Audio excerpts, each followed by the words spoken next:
Islamic fundamentalism نام لے کے تھوڑا سا ڈر سا لگ جاتا ہے کہ پتہ نہیں کیا چیز ڈسکرائب ہو رہی ہے.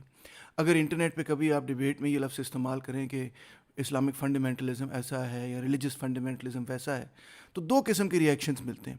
یا تو لوگ ٹوٹلی اوفینڈ ہو جاتے ہیں, کہتے ہیں تم نے ہمیں گال نکالی ہے, یہ تو ایسا ہے جیسے آپ کہہ رہے ہیں کہ ہم کوئی ٹیررسٹ ہیں اور بڑے کوئی غلط قسم کے گھٹیا قسم کے لوگ ہیں. اور دوسری طرف ریئیکشن یہ ہوتا ہے کہ جی تمام مسلمان ہی فنڈامنٹلسٹ ہوتے ہیں, کیونکہ تمام مسلمان فنڈامنٹلز آف اسلام میں یقین رکھتے ہیں, تو اس لیے لہٰذا تمام مسلمان اسلامک فنڈامنٹلسٹ ہیں. یہ دونوں ہی ریئیکشنز در حقیقت لا علمی پر بنیاد رکھتے ہیں, کیونکہ اسلامک فنڈامنٹلزم یا ریلیجس فنڈامنٹلزم یا فنڈامنٹلزم ایک ایسی ٹرم ہے جو کہ ویسٹ کے اندر ایجاد ہوئی اور پھر ویسٹ نے استعمال کرنی شروع کی کچھ ایسی تحریکوں کے لیے جو کہ مسلمان دنیا کے اندر ایگزسٹ کرتی ہیں. تو لہٰذا نتیجہ یہ ہوا کہ ہمیں اس کی کچھ سمجھ تو تھی نہیں, اور جو بھی ہمیں اس کی سمجھ آئی وہ بیسکلی لا علمی پر ہی بنیاد رکھتی تھی. تو آئیے اس بات کو سمجھنے کی کوشش کرتے ہیں کہ فنڈامنٹلزم ہے کیا چیز.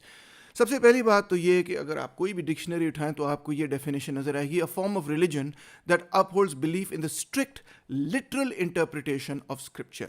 اس کا مطلب ہے سب سے پہلی بات تو یہ کہ صرف اسلام کے لوگ یا مسلمان ہی فنڈامنٹلسٹ نہیں ہوتے, کرسچنز بھی ہو سکتے ہیں, بدھسٹ بھی ہو سکتے ہیں, ہندو بھی ہو سکتے ہیں, اور لوگ بھی ہو سکتے ہیں.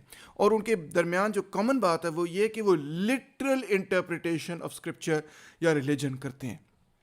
دوسری دلچسپ بات اس کے بارے میں یہ کہ یہ کوئی ہمیشہ سے ایگزسٹ نہیں کرتی آئی, بلکہ جب ہم کہتے ہیں فلاں فلاں موومنٹ اسلامک فنڈامنٹلسٹ ہے, تو وہ موومنٹس در حقیقت ماڈرن موومنٹس ہیں, ابھی پیدا ہوئی ہیں, پچھلے 100 سالوں کے اندر پیدا ہوئی ہیں, اور یہ ٹرم بھی پچھلے 100 سالوں کے اندر پیدا ہوئی ہے. اور اگرچہ اس ٹرم کو اس معنی میں استعمال تو کیا جا سکتا ہے جس میں دوسرے کو کوئی برا بھلا کہا جا رہا ہو, ہے یو بلڈی فنڈو, اس طرح کر کے اگر استعمال کریں تو ظاہری بات ہے یہ بڑی بری محسوس ہوتی ہے. مگر ضروری نہیں کہ ہر بندہ اس کو اس طرح سے استعمال کر رہا ہو. بہت سارے اسکالرز یہ ٹرم استعمال کرتے ہیں, اور انفیکٹ بہت سارے جو فنڈامنٹلسٹ خود ہیں وہ کہتے ہیں کہ ہم ریلیجس فنڈامنٹلسٹ ہیں, ہم کرسچن فنڈامنٹلسٹ ہیں. بلکہ آپ حیران ہوں گے یہ بات سن کے کہ یہ تحریک ابھری یونائٹڈ اسٹیٹس آف امریکہ کے اندر, اور سب سے پہلے پرنسٹن تھیولوجیکل سیمنری کے اندر یہ لیٹ 19 سینچری کے اندر ابھری, اور پھر 1910-20 کے اندر یہ آہستہ آہستہ پھیلتی چلی گئی. اور ان کا یہ خیال تھا کہ جی اگر آپ بائبل کو انفیلیبل نہیں سمجھیں گے تو اس کے بعد پھر آگے اگلی سیڑھی پہ آپ چلتے جائیں گے اور آپ انیویٹیبلی ایتھیسٹ بن جائیں گے. ایتھیزم سے بچنے کا صرف واحد طریقہ یہ ہے کہ آپ بائبل مقدس کو ٹوٹلی انفیلیبل سمجھیں. انفیلیبل سے ان کی مراد یہ تھی کہ ہو بہو جس طرح بائبل میں جو کچھ لکھا ہوا ہے اس کی لٹرل انٹرپریٹیشن کو اسی طرح سے سمجھیں. یہ نہ کریں کہ یہ کہنے کی کوشش کریں یا اس کی ری انٹرپریٹیشن کریں اور یہ کہیں کہ فلاں فلاں بات جو ہے وہ محاورتاً کی گئی ہے. نہ محاورے شاورے کا کوئی چکر نہیں. اب آپ دیکھیں کہ یہ ڈیبیٹ ارائز کیوں ہوئی کہ کچھ بات محاورے کے حوالے سے کی گئی ہے اور کچھ لٹرل انٹرپریٹیشن. یہ ڈیبیٹ پیدا کہاں سے ہوئی؟ یہ ڈیبیٹ پیدا ہوئی جناب سائنس کے ساتھ ریلیجن کا جو کانفلکٹ پیدا ہونا شروع ہوا اس کے نتیجے میں.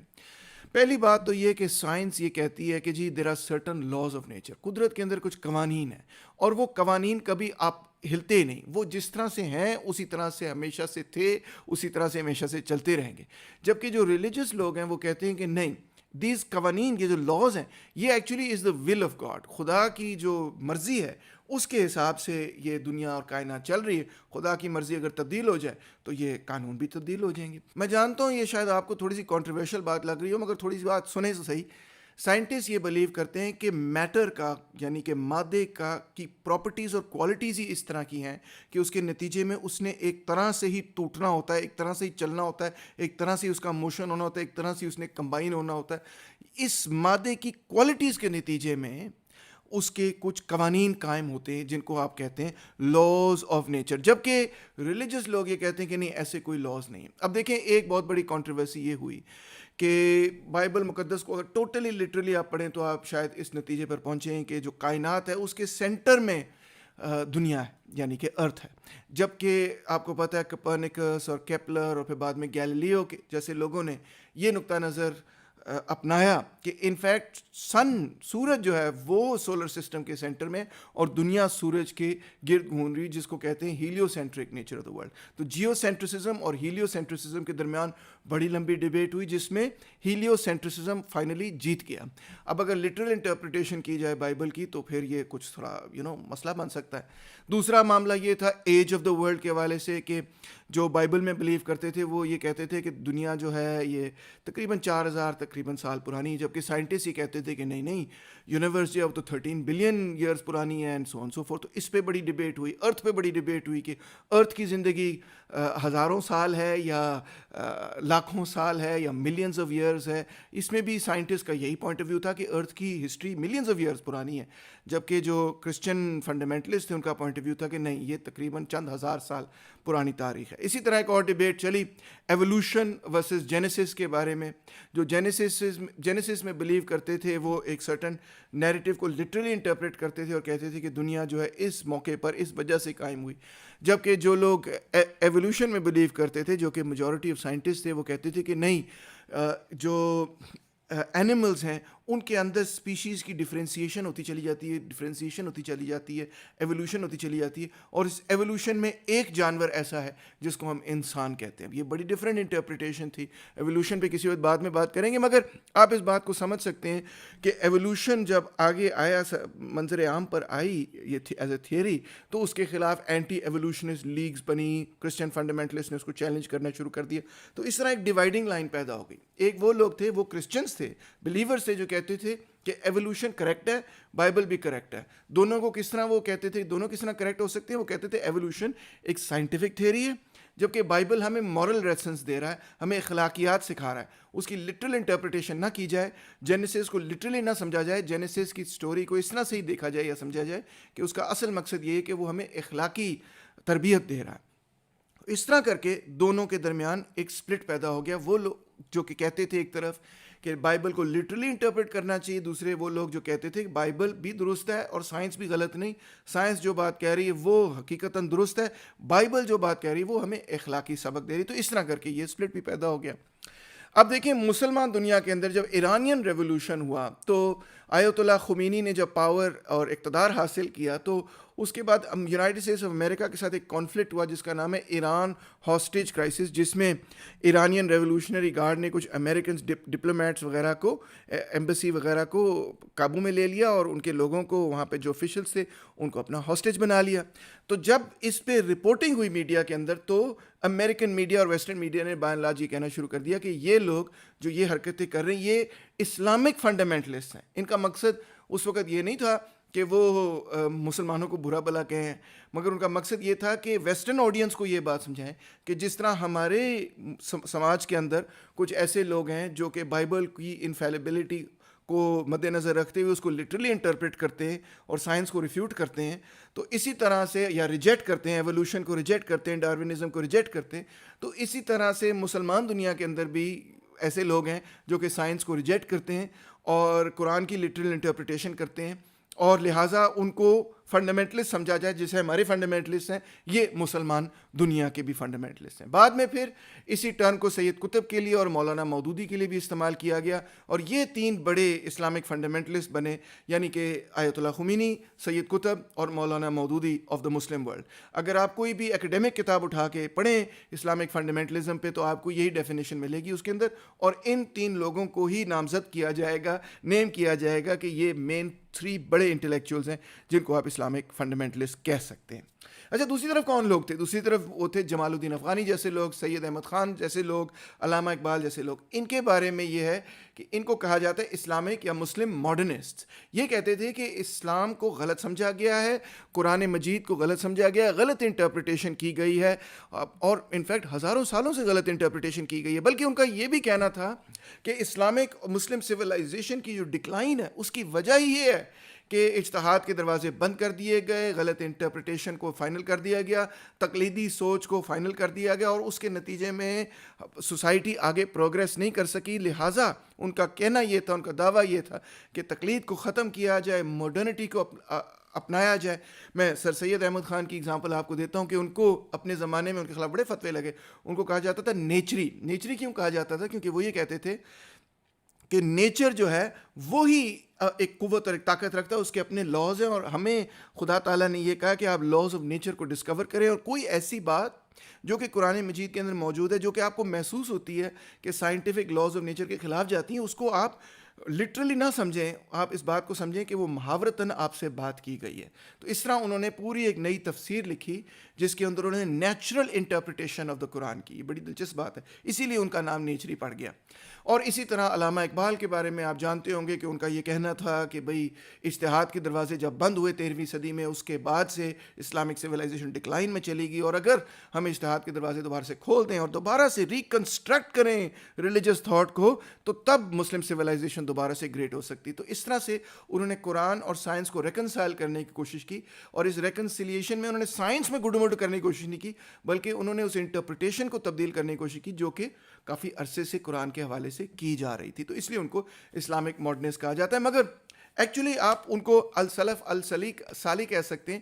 اس کی وجہ یہ ہے کہ جو سلفی ٹرم ہے وہ شاید زیادہ ایکوریٹلی ڈسکرائب کرتی ہے اس تھاٹ کو, کیونکہ ان کی جو خمینی صاحب کی, قطب صاحب کی, مودودی صاحب کی جو انٹرپریٹیشن ہے وہ یہ ہے کہ ہمیں نہ صرف قرآن کو لٹرلی انٹرپریٹ کرنا چاہیے, بلکہ یہ اور زیادہ ضروری شاید یہ کہ جو شریعہ کی انٹرپریٹیشن ہے اس پہ ہمیں اسٹرانگلی سٹینڈ کرنا چاہیے, جس سے ان کی مراد یہ ہے کہ وہ لوگ جو کہ حضور پاک صلی اللہ علیہ وسلم کے سب سے قریب تھے, انہی کے دور کے اندر تھے, جس طرح سے انہوں نے اسلام کو پریکٹس کیا, ہو بہو ہمیں بھی اسی طرح سے اسلام کو پریکٹس کرنے کی ضرورت ہے. تو اس کے نتیجے میں اب ماڈرنسٹ اور فنڈامنٹلسٹ کے درمیان ایک بہت بڑی ڈیبیٹ ہے, پورے پاکستان کے اندر نہیں, پوری مسلم دنیا کے اندر ڈیبیٹ ہے. ایک طرف سائنس ہے, دوسری طرف تھیولوجی ہے. یہ فلسفی کے میدان میں یہ ڈیبیٹ چل رہی ہے اور جاری رہتی ہے. علامہ اقبال کی ریکنسٹرکشن آف ریلیجس تھاٹ بھی اسی ڈیبیٹ کو ٹیک اپ کرتی ہے. ایجوکیشن میں ہم دیکھتے ہیں ایک طرف وہ لوگ ہیں جو کہتے ہیں ہمیں سیکولر ایجوکیشن چاہیے, دوسری طرف وہ لوگ کہتے ہیں کہ نہیں ہمیں ریلیجس ایجوکیشن چاہیے. یہ ان دونوں چیزوں میں فرق ہے. ایک اور بیٹل گراؤنڈ یہ ہے ویمنز رائٹس کے اوپر. ایک طرف وہ لوگ ہیں جو کہتے ہیں کہ جو یونائٹڈ نیشنز کا universal charter of human rights ہے UNHCR, اس کو ہمیں کاپی کرنا چاہیے, اسی پہ ہمیں رہنا چاہیے. ماڈرنسٹ یہ کہتے ہیں انفیکٹ کہ اسلام بھی یہی انہی حقوق کی بات کرتا ہے, جبکہ دوسری طرف وہ کہتے ہیں نہیں ہمیں ہیومن رائٹس نہیں چاہیے, جو اسلام حقوق طے کرتا ہے, جو شریعہ حقوق طے کرتے ہیں اس کے فریم ورک کے اندر ہمیں رہنا چاہیے. پھر ایک بہت بڑی ڈیبیٹ حد پنشمنٹس پر ہے کہ جو فنڈامنٹلسٹ ہیں وہ کہتے ہیں کہ جی حد پنشمنٹس کی اپلیکیشن ہونی چاہیے, بشمول کہ چور کا ہاتھ کاٹ دیا جائے اور کوڑے مارے جائیں, اس قسم کی سزائیں. اسی طرح قیاس اور دیت پہ بڑی لمبی ڈیبیٹ بڑے صدیوں سے جاری ہے تقریباً, جبکہ ماڈرنسٹ یہ کہتے ہیں کہ نہیں جی یہ قوانین اس زمانے کے لیے درست تھے, مگر آج کے زمانے کے لیے, آج کی ریاست کی اور سماج کی شکل تبدیل ہوگی تو ہمیں نئے قسم کے قوانین چاہیے. اور فائنلی پھر پالیٹکس میں بہت بڑی ڈیبیٹ ہے. ایک طرف وہ ہیں جو لوگ کہتے ہیں کہ ڈیموکریسی ہونی چاہیے. اس میں میں سوشلسٹوں کو بھی اس لیے کہہ رہا ہوں کہ سوشلزم بھی در حقیقت ڈیموکریسی کے اصولوں سے ہی نکلتا ہے. دوسری طرف وہ لوگ ہیں جو کہتے ہیں نہیں ڈیموکریسی ڈیموس کو کیا پتہ, عوام کو کیا پتہ کہ کیا بات درست ہے کیا بات غلط ہے, یہ تو تھیوکریسی ہونی چاہیے, وہ لوگ رول کریں جو بیسٹ اسلام کی انٹرپریٹیشن کر سکیں, یعنی کہ بیسکلی علماء رول کریں. تو ایک طرف عوام کی اقتدار کی بات ہو رہی ہے, دوسری طرف علماء کے اقتدار کی بات ہو رہی ہے. ہاں علماء ڈیموکریسی کے ساتھ ٹھیک ہے ایز لانگ ایز عوام جو ہے وہ پھر علماء کو الیکٹ کریں, تو پھر وہ کہتے ہیں ڈیموکریسی ٹھیک ہے. اس طرح سے ایک کانسیپٹ ڈیولپ ہوتا ہے جس کو ہم کہتے ہیں تھیو ڈیموکریسی. تھیو ڈیموکریسی یہ ہے کہ کچھ عالم دین اس قسم کے ہیں جو کہتے ہیں کہ ایبسلیوٹلی ہم بلیو کرتے ہیں کہ لوگوں کو ووٹ دینا چاہیے, مگر لوگوں کو ووٹ ہمیں دینا چاہیے, اور علماء کو ہی ووٹ دیں تاکہ وہ اقتدار میں ہیں. اس کے اندر وہ پھر کچھ ایسے چیکس اینڈ بیلنسز بھی انٹروڈیوس کر دیتے ہیں, جس طرح ایران کا اگر آپ سسٹم کبھی پڑھیں کہ انہوں نے کس طرح سے سسٹم بنایا ہوا ہے, وہ ایک کاؤنسل آف ایلڈرز یا کاؤنسل آف علماء بنا سکتے ہیں جو کہ انشور کرے کہ کوئی بھی قانون ایسا پاس نہ ہو نیشنل اسمبلی سے جو کہ قرآن کے خلاف ہو, تو وہ ان کے پاس ایک ویٹو رائٹ ہو جاتا ہے. تو اس طرح سے علماء جو ہیں وہ الیکشنز کو بھی الاؤ کرتے ہیں, but at the same time limit کرتے ہیں کہ نیشنل اسمبلی یا elected representatives of the people کیا قوانین بنا سکتے ہیں اور کیا قوانین نہیں بنا سکتے.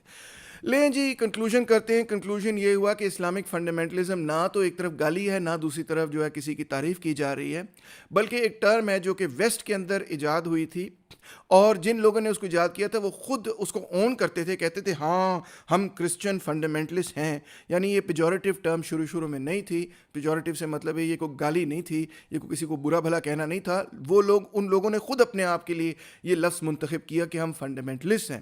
اور پھر ویسٹ نے جب یہ ٹرم اپلائی کی آیت اللہ خمینی اور مسلم ورلڈ پہ، اور پھر سید قطب پہ اور مولانا مودودی کی رائٹنگز پہ، تو پھر یہ ٹرم جو ہے مسلم ورلڈ کے اندر بھی انٹروڈیوس ہو گئی. اگرچہ یہ ٹرم کیونکہ ہماری ہے نہیں تو آج بھی ہم اس کو پوری طرح سمجھتے نہیں ہیں. تو میرا خیال ہے کہ اس کی جگہ جو بیسٹ انٹرپریٹیشن ہے وہ یہی ہے کہ ایک طرف سلفی اسلام ہے، ایک طرف ماڈرنسٹ اسلام ہے. ماڈرنسٹ اسلام وہ ہے جو کہتا ہے کہ ہمیں اسلام کو دوبارہ سے دیکھنا ہوگا، ری انٹرپریٹ کرنا ہوگا چیزوں کو سائنس کی روشنی میں، اور سائنس اور قرآن کو ریکنسائل کرنا ہوگا، اور لہٰذا قرآن کی ری انٹرپریٹیشن کرنی ہوگی. اس میں انفیکٹ میں ان تمام لوگوں کو شامل کروں گا جو یہ کہتے ہیں کہ قرآن مجید بنیادی طور پہ ایک ایسی کتاب ہے جو آپ کو اخلاقی سبق دیتی ہے، اور اس کو ایز اے سائنٹیفک ٹیکسٹ یا ایز اے ہسٹوریکل ٹیکسٹ پڑھنا اس کی مس انٹرپریٹیشن ہے. اس میں جاوید گاندھی صاحب کو بھی میں شامل کروں گا، اور شاید آپ نہ شامل کریں مگر بہرحال میں شامل کروں گا. اور دوسری طرف وہ لوگ ہیں جو کہتے ہیں نہیں، جو لٹرل انٹرپریٹیشن ہے بالکل اسی طرح ہمیں اس پہ قائم رہنا چاہیے. سائنس جو بھی کہہ رہی ہے وہ بکواس کر رہی ہے. اصل بات جو ہے وہ یہ ہے کیونکہ یہ ٹوٹلی انفیلیبل ہے، اسی طرح جس طرح سے کرسچن فنڈامنٹلسٹ کہتے تھے کہ بائبل انفیلیبل ہے. تو لہٰذا اس کی انفیلیبل سے ان کی مراد اصل میں یہ ہے کہ کیونکہ ماڈرنسٹ بھی کہتے ہیں کہ وہ انفیلیبل ہے، مگر ان کی مراد اس سے یہ کہ اس کی لٹرل انٹرپریٹیشن کرنی چاہیے. اس میں یہ قطعی طور پہ گنجائش نہیں پیدا کرنی چاہیے کہ جی کچھ جو آیات ہیں وہ کچھ مخصوص اوقات کے لیے مختص تھیں، یعنی کہ وہ کسی ایک زمانے میں اپلیکیبل تھیں اور نئے زمانے میں اپلیکیبل نہیں ہیں. اس چیز پہ وہ اگری نہیں کرتے. دوسرا یہ کہ وہ اس چیز پہ اگری نہیں کرتے کہ سما دی ادر ہم جو ہے وہ قرآن کو ایسے انٹرپریٹ کریں جس میں کچھ آیات جو ہیں ان کو ایز اے محاورہ لیا جائے. وہ کہتے ہیں کہ یہ بھی بات بالکل غلط ہے، کیونکہ اگر آپ ایک بات کو محاورے کے طور پہ لیں گے تو ہو سکتا ہے کہ آپ تمام باتوں کو ہی محاورے کے طور پہ لے جائیں، اور اس طرح آپ اس سیڑھی پہ آ جائیں گے جس سیڑھی میں چلتے چلتے آپ بلکہ دہریے بن جائیں گے، ملحد ہو جائیں گے، علیحدہ ہو جائیں گے اسلام سے، ایتھیسٹ ہو جائیں گے. تو بہرحال امید ہے کہ ایٹ لیسٹ میں نے کچھ کلیریفائی کیا کہ اسلامک فنڈامنٹلزم اور اسلامک ماڈرنزم کے درمیان کیا ڈیبیٹ ہے، کیا اختلاف ہے. اور اسلامک فنڈامنٹلزم جب کوئی ایکڈیمک استعمال کرتا ہے تو ایکڈیمک کی مراد اس سے کیا ہوتی ہے، وہ نہ تو گالی دے رہا ہے اور نہ آپ کی تعریف کر رہا ہے، بلکہ ایک اسپیسیفک قسم کی موومنٹ کو ڈیفائن کر رہا ہے. Thank you so much.